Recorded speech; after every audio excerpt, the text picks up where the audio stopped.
This is a bushingfix.com installation video for the IM2 kit.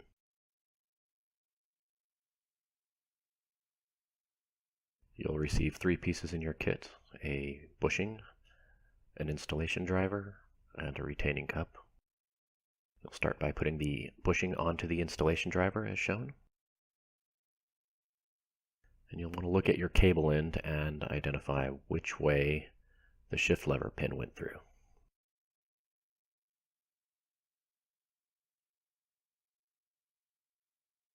And you'll want to place the bushing and installer in the same direction.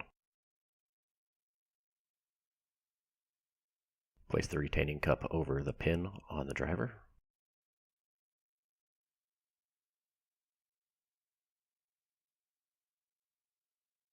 And take some pliers and squeeze it a few times to drive the bushing into the cable end. Now, depending on the thickness of your cable, the pin on the installation driver may protrude through the cup, so if that happens, you may need to move the pliers out of the way as you squeeze it into place. Remove the cup and the installation driver. Check the installation, that it's all the way in place, and put your cable and your new bushing back on the shift lever.